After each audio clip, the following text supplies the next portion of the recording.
존중받는 사람들의 말에는 분명한 공통점이 있다. 그들은 말을 많이 하지 않는다. 설명을 길게 늘어놓지도 않고 변명하느라 에너지를 쓰지도 않는다. 그런데 이상하게도 그들이 입을 여는 순간 사람들은 자연스럽게 귀를 기울인다. 같은 말을 해도 누군가의 말은 공기처럼 흩어지고 누군가의 말은 조용히 그러나 깊게 가라앉는다. 이 차이는 목소리의 크기 때문도 아니고 말투의 정중함 때문도 아니다. 말하는 방식의 차이다. 18세기 조선 정약용의 글과 삶을 살펴보면 존중받는 말과 태도에 대해 일관되게 드러나는 세 가지 기준이 있다. 말은 사실에 근거해야 하고 행동과 어긋나서는 안 되며 감정에 휘둘리지 않고 절제되어야 한다는 인식이다. 그래야 말은 설명하지 않아도 자연스럽게 무게를 가진다. 당신은 이미 충분히 말을 잘한다. 지혜도 있고 경험도 있다. 문제는 능력이 아니다. 지금까지 해온 말의 방식이 존중을 만들지 못했을 뿐이다.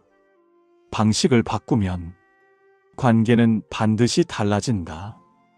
정약용의 철학을 관통하는 그 세 가지 기준은 복잡하지도 거창하지도 않다. 존중받는 말의 첫 번째 기준은 실사굿이라는 태도다. 정약용은 경세유표에서 실사굿이를 헛된 말을 버리고 사실에 근거해 옳은 것을 구하는 태도로 설명했다. 그의 글 전반을 보면 추측과 감정에 기대기보다 아는 것과 모르는 것을 분명히 가르려 했음을 알 수 있다. 그래서 그의 말은 가볍지 않았다. 우리는 말할 때 자주 스스로 실수를 한다. 아마 그럴 거야. 내 생각엔 그런 것 같은데. 이 말들은 겸손해 보이지만 동시에 자기 말의 무게를 스스로 덜어낸다. 말하는 사람이 흔들리면 듣는 사람은 더 쉽게 흔들린다. 당신은 지금까지 조심스럽게 말해왔을 것이다. 단정하면 오해받을까봐, 틀릴까봐, 상대에게 부담이 될까봐. 그래서 돌려 말했다. 그 조심스러움은 분명 배려였다. 하지만 역설적으로 그 배려가 당신의 말을 가볍게 만들었다. 실사구시의 핵심은 단순하다. 아는 것은 단정하고 모르는 것은 말하지 않는다.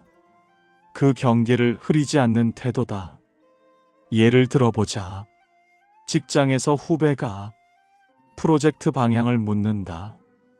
당신은 이미 성공도 실패도 겪었다. 그런데 이렇게 말한다면 어떨까? 글쎄, 내 생각엔 좀 어려울 것 같기도 한데. 확실한 건 아니고 이 순간 당신의 20년 경험은 공기가 될 수 있다. 반대로 이렇게 말하면 어떨까? 그 방식은 안 된다. 3년 전 같은 구조로 진행했다가 납기를 못 맞췄다. 끝이다. 추측도 없고 감정도 없고 의견도 없다. 사실만 있다. 그래서 이 말은 무겁다. 사실은 쉽게 반박되지 않는다. 이 태도는 관계의 종류를 가리지 않는다. 정약용은 목민심서에서 지방관의 말 역시 사실에 근거해야 신뢰를 얻는다고 보았다. 실사구시는 거창한 철학이 아니다. 말하기 전에 단 하나를 점검하는 태도다. 이건 사실인가, 추측인가, 감정인가? 당신의 말이 가벼웠던 이유는 당신이 몰라서가 아니다. 알면서도 사실로 말하지 않았기 때문이다. 이제는 다르다. 아는 것은 단정하고 모르는 것은 침묵한다. 사실은 사실로 말한다. 이 태도가 말의 무게를 싣는다. 사람들은 이 무게를 느낀다. 그리고 조용히 존중하기 시작한다.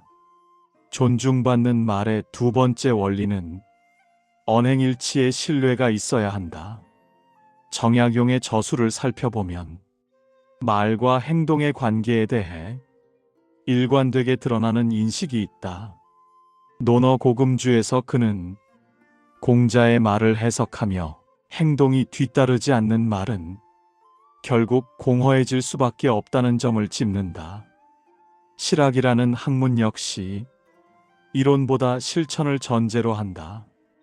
말만 있고 행동이 없다면 그 말은 무게를 갖기 어렵다는 인식이다. 당신은 지금까지 많은 말을 해왔을 것이다. 가족에게, 후배에게, 동료에게 이렇게 해야 한다. 저렇게 하면 안 된다. 다음엔 이렇게 하자. 그런데 이상하다. 말을 할수록 사람들은 점점 듣지 않는다. 말이 부족해서가 아니다. 말과 행동이 같은 방향을 향하고 있지 않기 때문이다. 사람들은 말의 내용보다 말하는 사람의 모습을 먼저 본다.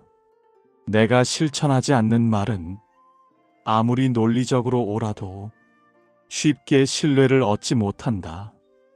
이 차이는 일상의 장면에서 분명하게 드러난다. 자녀에게 핸드폰 그만 보고 책 좀 읽어라라고 말하면서 정작 나는 저녁 내내 화면을 들여다보고 있다면 그 말은 가볍게 들린다. 후배에게 보고서는 항상 기한 전에 제출해야 해라고 말하면서 나는 마감을 자주 어긴다면 그 말 역시 힘을 잃는다. 언행일치가 흐트러지는 순간 말은 하나씩 무게를 잃는다. 반대로 행동이 먼저인 사람의 말은 다르다. 설명하지 않아도 자연스럽게 신뢰가 쌓인다. 행동이 이미 그 말을 대신하고 있기 때문이다. 언행일치는 완벽함을 요구하지 않는다. 다만 정직함을 요구한다. 지킬 수 없는 말은 처음부터 하지 않는다. 확신할 수 없는 약속은 미리 조정한다. 약속보다 실천을 앞세운다. 그러면 자연스럽게 말을 아끼게 된다. 모든 말이 책임이 되기 때문이다. 말하기 전마다 스스로에게 묻게 된다. 이 말을 내가 감당할 수 있는가? 이 질문이 말의 무게를 싣는다. 그리고 그 무게가 신뢰가 된다. 당신의 말이 존중받지 못했던 이유는 내용이 틀려서가 아니다. 말과 삶이 서로 어긋나 있었기 때문이다. 이제는 일치시킬 차례다. 말을 삶에 맞추거나 삶을 말에 맞추거나 그 선택이 당신의 말의 무게를 바꾼다. 존중받는 말의 세 번째 원리는 신독과 감정의 절제이다. 정약용의 글을 살펴보면 신독이라는 개념이 단순한 도덕 훈계가 아니라 태도의 문제로 다뤄지고 있음을 알 수 있다. 중용강의보에서 그는 신독을 홀로 있을 때에도 스스로를 바르게 하는 태도로 해석한다. 누가 보느냐 보지 않느냐의 문제가 아니라 외부 상황에 흔들리지 않는 내적 기준의 문제라는 뜻이다. 이 기준은 삶의 태도에 머물지 않고 말에도 그대로 드러난다. 말이 가벼워지느냐, 존중을 얻느냐는 바로 이 지점에서 갈린다. 당신에게도 익숙한 경험이 있을 것이다. 차분하게 말하려 했는데 상대의 반응에 흥분하게 된다. 이성적으로 대화하려 했는데 감정이 먼저 튀어나온다. 말을 하고 나서 왜 그렇게 말했을까 하고 뒤늦게 후회한다. 이건 개인의 성격 문제가 아니다. 감정은 순식간에 말을 장악한다. 그리고 그 순간 말은 힘을 잃는다. 사람들은 말의 논리보다 말에 실린 감정을 먼저 느낀다. 감정이 앞서면 메시지는 흐려지고 말은 설득이 아니라 부담으로 들리기 시작한다.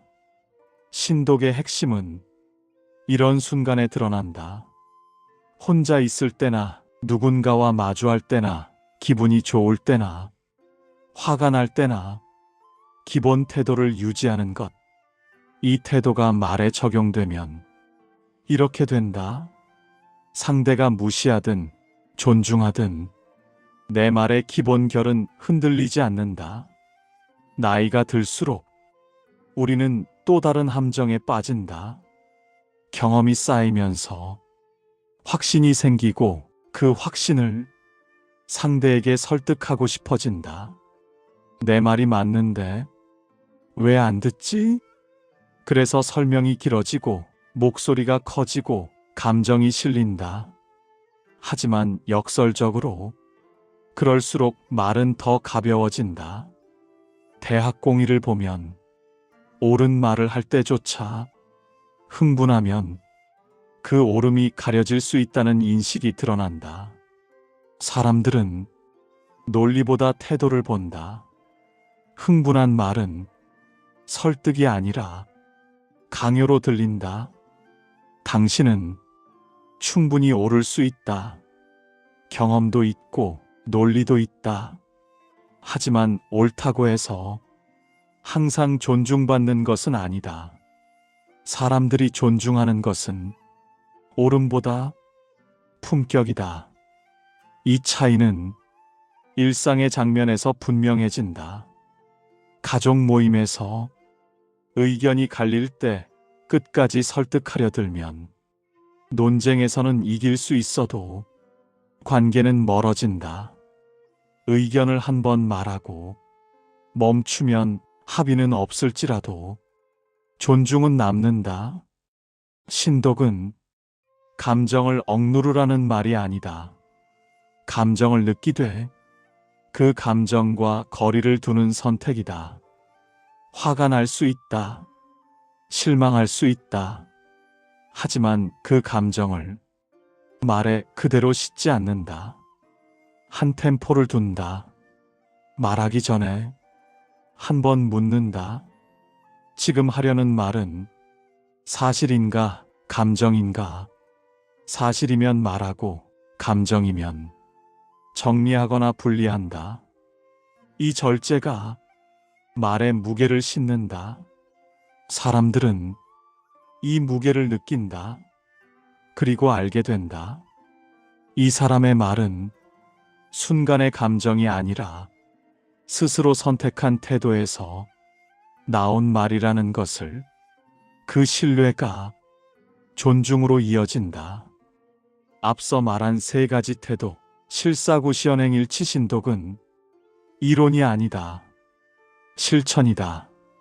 그것들은 사람과 사람 사이에서 말이 어떻게 작동하는지를 구체적으로 보여주는 기준인 것이다. 관계는 다르다. 가족, 직장, 사회, 거리는 다르고 역할도 다르다. 그러나 말이 존중을 얻는 방식은 같다. 사실에 근거하고 행동과 어긋나지 않으며 감정에서 절제될 때 말은 힘을 가진다. 가족은 가장 가깝기 때문에 말이 가장 쉽게 무너진다. 걱정이 앞서고 사랑이 섞이고 그래서 말이 많아진다. 이렇게 하면 안 돼. 저렇게 해야지. 내가 겪어봐서 아는데. 모두 진심이다. 하지만 그 진심은 종종 훈계처럼 들린다. 실사구시의 태도를 적용하면 말은 달라진다. 감정과 예측을 걷어내고 사실만 남긴다. 자녀가 늦게 들어왔을 때 요즘 세상이 얼마나 위험한데라고 말하지 않는다. 대신 11시에 오기로 했고 지금은 12시 반이다라고 말한다. 사실이다. 여기까지만 말한다. 이 말은 짧지만 무겁다. 상대는 감정과 싸우지 않아도 된다. 사실 앞에 서면 된다. 직장 관계에서는 이 차이가 더 분명해진다. 설명을 길게 할수록 신뢰가 쌓일 것 같지만 현실은 반대다.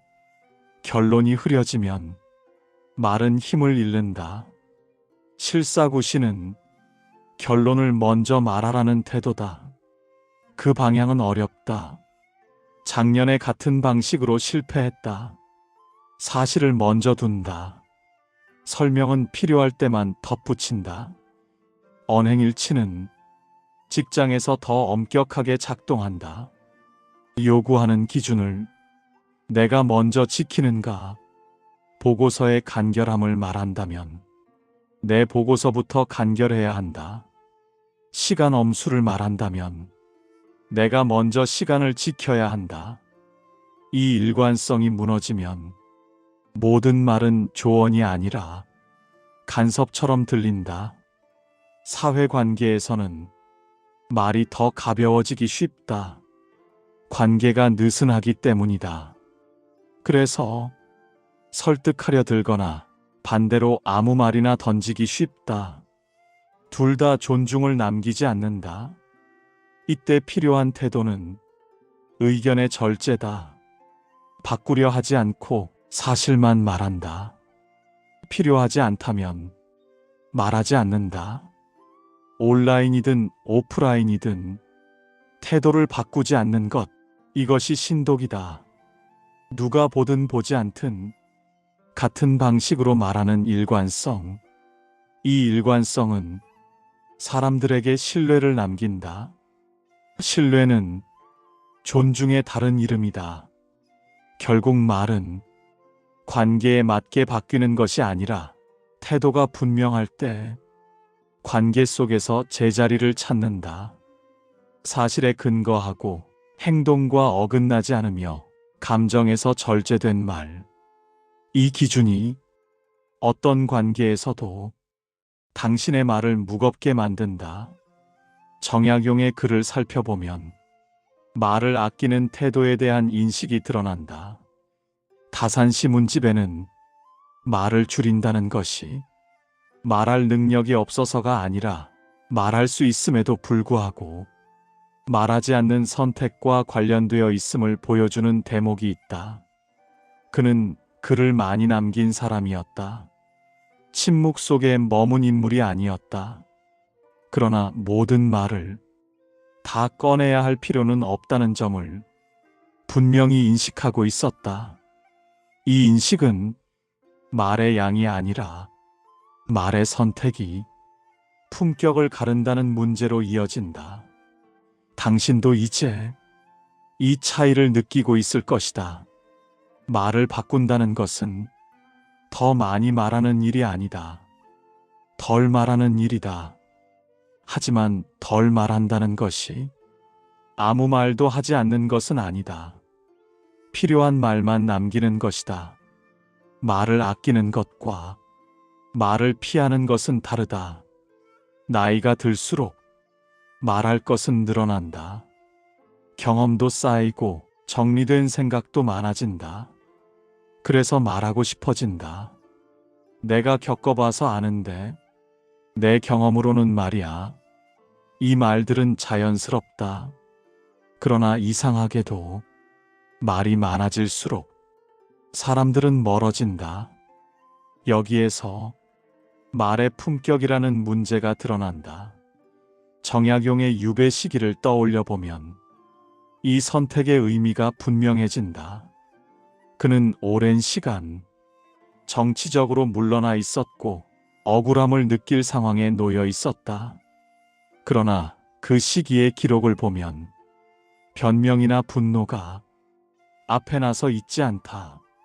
대신 사실을 정리하고 제도를 구상하고 글로 남긴다. 말 대신 행동과 기록을 택한 셈이다. 이 선택이 그의 말에 무게를 남겼다. 당신에게도 같은 선택권이 있다. 말할 수 있다. 그러나 말하지 않을 수도 있다. 이 선택을 의식하는 순간 말의 결이 달라진다. 말하기 전에 스스로에게 묻게 된다. 이 말이 꼭 필요한가? 이 말이 상황을 나아지게 하는가? 이 말이 내 품격을 지키는가? 이 질문들이 하나의 기준이 된다. 불필요한 말은 걸러지고 감정적인 말은 정리된다. 과장된 말은 사라진다. 남는 것은 사실과 필요한 말뿐이다. 이렇게 말은 줄어든다. 그러나 무게는 늘어난다. 실사구시, 언행일치, 신독이라는 태도는 결국 하나로 모인다. 무엇을 말하고 무엇을 말하지 않을지를 스스로 선택하는 문제다. 이 선택은 강요가 아니다. 억압도 아니다. 참는 것은 억압이지만 선택은 자유다. 품격은 바로 이 자유에서 나온다. 오늘부터 하나의 변화만 선택할 수 있다. 확신하는 사실에 대해서는 내 생각에는이 아니라 사실은으로 시작하는 것. 이 작은 선택이 말의 무게를 바꾼다. 처음에는 어색할 수 있다. 그러나 반복되면 사람들의 반응이 달라진다. 당신이 말할 때 사람들이 다시 귀를 기울이기 시작한다. 말의 품격은 거창한 기술이 아니다. 말을 적게 하고 필요한 말만 남기고 사실에 머무르는 선택이다. 이 선택이 쌓일 때 사람들은 다시 당신을 존중하기 시작한다. 정약용의 실학사상을 살펴보면 한 가지 태도가 반복해서 드러난다. 이론만으로는 충분하지 않다는 인식이다. 말이 아무리 옳아도 실천이 따르지 않으면 그 말은 힘을 갖기 어렵다. 말과 행동이 어긋나는 순간 말은 설명이 되고 설명이 길어질수록 신뢰는 줄어든다. 이 관점에서 보면 존중 역시 말로 얻는 것이 아니라 삶의 태도로 쌓이는 것에 가깝다. 우리는 종종 착각한다. 존중은 요구하면 돌아올 수 있다고. 왜 나를 무시하지? 이 정도면 존중받아야 하는 것 아닌가? 하지만 현실은 다르다.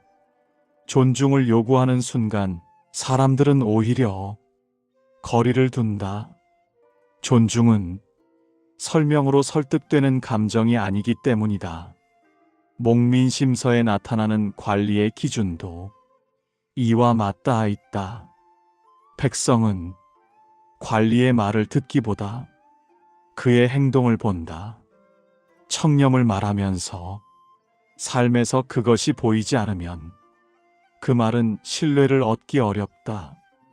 반대로 말이 적어도 행동이 일관되면 사람들은 따른다.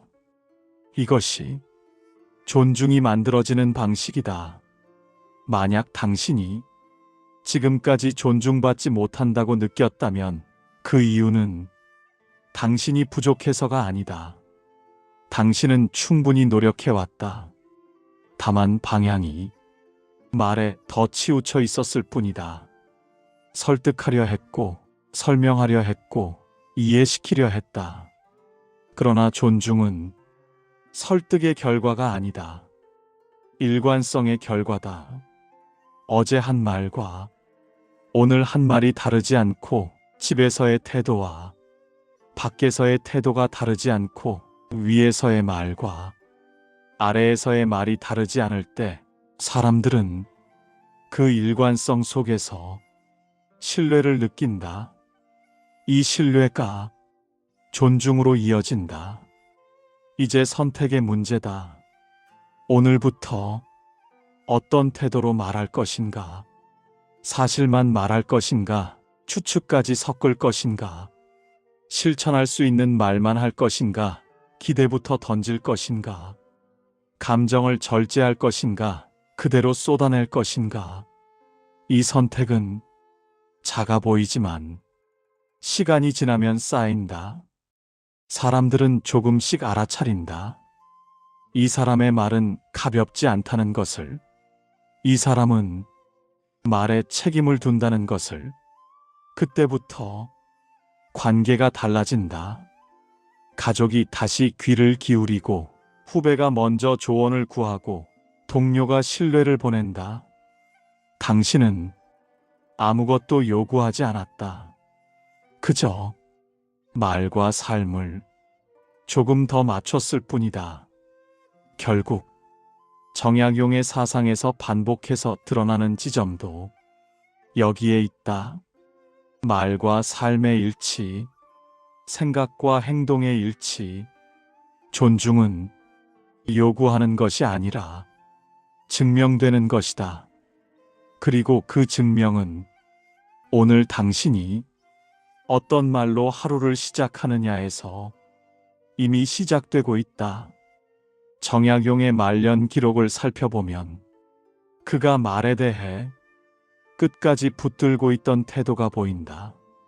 그는 헛된 말을 경계했다. 많은 글을 남겼고 수많은 편지를 썼다. 말이 부족한 사람이 아니었다. 그럼에도 그는 헛된 말을 하지 않으려 했다고 적었다. 여기서 말하는 헛된 말이란 무엇일까? 실천되지 않는 말, 증명되지 않는 말, 상황에 따라 달라지는 말이다. 그래서 그의 말은 시간이 지나도 쉽게 소비되지 않는다. 말이 그의 삶과 어긋나지 않았기 때문이다. 이 일치가 지금까지 그의 글을 읽히게 만드는 이유다. 이제 당신의 말로 돌아와 보자. 당신이 오늘 한 말은 내일도 같은 무게를 가질까? 집에서의 말과 밖에서의 말이 같은가? 말한 것을 당신이 직접 살아내고 있는가? 이 질문들이 당신 말의 무게를 결정한다. 나이가 든다는 것은 말이 많아진다는 뜻이 아니다. 말이 무거워진다는 뜻이다. 경험이 쌓인다는 것은 할 말이 늘어난다는 게 아니라 말할 것과 말하지 않을 것을 구분할 수 있게 된다는 의미다. 품격이 생긴다는 것은 모든 것을 말하는 능력이 아니라 말하지 않아도 되는 것을 아는 태도다. 정약용의 글을 따라가다 보면 이 구분이 분명해진다. 어떤 말이 필요한지, 어떤 말이 과한지, 어떤 말이 남고 어떤 말이 사라지는지. 이 구분은 특별한 재능이 아니다. 의식적인 선택이다. 말을 바꾼다는 것은 인생을 단번에 바꾸는 일이 아니다. 작게 시작한다. 한 문장을 바꾼다. 내 생각에는 대신 사실은이라고 말해본다. 이 작은 변화가 조금씩 쌓인다. 그러면 어느 순간 사람들의 반응이 달라진다. 당신의 말에 다시 귀를 기울이기 시작한다. 당신은 이미 바꿀 수 있는 위치에 있다. 사실에 머무르고 실천을 전제로 말하고 감정을 절제하는 것. 이 세 가지만 의식적으로 선택하면 된다. 말은 적을수록 무거워진다. 필요한 말만 남기면 그 말은 자연스럽게 힘을 갖는다. 사람들은 그 무게를 느낀다. 말을 바꿨을 뿐인데 관계가 달라진다. 이것은 마법이 아니다. 원리다라. 지금 이 순간부터 당신에게도 적용되는 원리다. 이제 묻고 싶다. 당신은 무엇을 말할 것인가? 그리고 무엇을 말하지 않을 것인가? 저희가 준비한 이야기는 여기까지입니다. 끝까지 시청해 주심에 깊은 감사의 말씀 전합니다. 정약용 인생명언은 앞으로도 여러분의 삶에 위로와 힘이 될 수 있는 좋은 말씀 전할 수 있도록 노력하겠습니다.